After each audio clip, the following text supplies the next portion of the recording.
ตอนเช้าของวันที่17มีนา2026นี้อยู่ที่ห้องประชุมเบอร์หนึ่งของเมืองทบาบาดได้จัดตั้งพิธีโฆษณาปาฐกถาวันสร้างตั้งพรรคประชาชนปฏิวัติลาวครบรอบ71ปี22มีนาปี1955 22มีนา2026วันนักรบเสียองค์คะและเสียสละชีวิตเพื่อประเทศชาติครบรอบ80ปี21มีนาปี1946 21มีนา2026วันสร้างตั้งแขวงบริคำไซครบรอบ42ปี6มีนาปี1984 6มีนา2026วันต้านการโซลาดบังหลวงสากลครบรอบ22ปีวันที่9ธันวาคม2003 5ที่9ธันวาคม2006และวันสร้างตั้งองค์การกฎกาภาครัฐครบรอบ44ปี16กุมภาพันธ์1982 56กุมภาพันธ์2026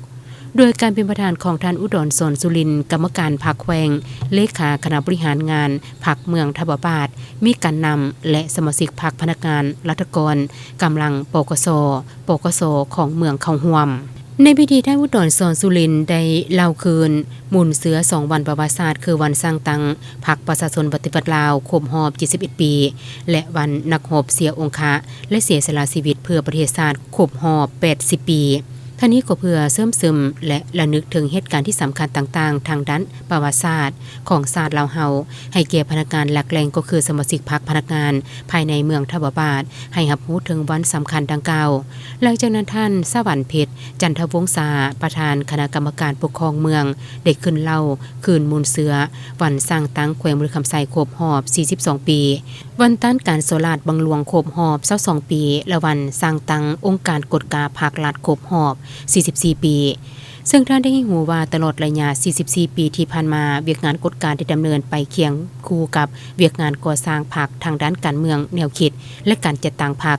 สามารถรักษาได้บทบาทเป็นแกนนำที่แน่นแก่นในระบบการเมืองอยู่สาธารณรัฐประชาธิปไตยประชาชนลาวนับแต่มือได้รับการสร้างตั้งเป็นต้นมาพรรคเฮาก็ได้ถือเอาเวียกงานกฎกาภายในพรรคเป็นหนึ่งในพลังบทบาทนำพาที่ขาดบ่ได้โดยยึดมั่นทัศนะที่ว่าการนำพาต้องติดพันกับการกฎกาถ้าบ่มีการกฎกา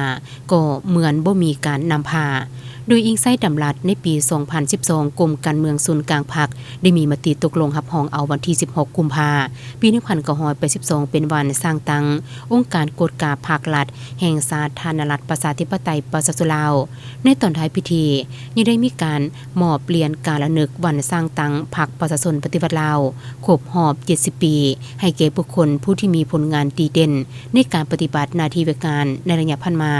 ทั้งหมด17สหายหญิง5สหายเป็นเกียรติมอบโดยแม่นท่านสวรรค์เพชรจันทวงศา